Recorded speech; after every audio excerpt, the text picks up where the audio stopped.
இன்றைக்கு திரு ஸ்டாலின் இன்றையும் சொன்னார், நான் வெளியிலே செல்கின்ற பொழுது மக்களை பார்க்கின்ற பொழுது இளைஞர்கள் என்னை அப்பா என்று அழைக்கின்றார்கள் என்று புதுசா கண்டுபிடிச்சிருக்கார். அப்பா என்று மக்கள் கேட்கின்றார்கள். குழந்தைகள் மற்றும் பெண்கள் பாலியல் துன்புறுத்தும் போது கதற சத்தம் அப்பா அப்பா என்று கதறுகிறது. அந்த சத்தம் கேட்கவில்லையா?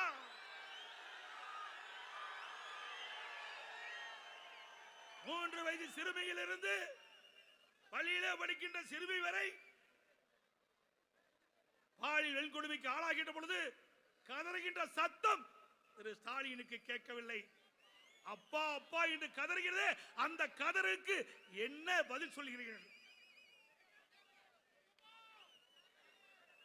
ஜனவரி முதல் 14/2/2025 வரை சுமார் 107 போக்சோ வழக்குகள் தமிழகத்திலே பதிவு செய்யப்பட்டிருக்கின்றன.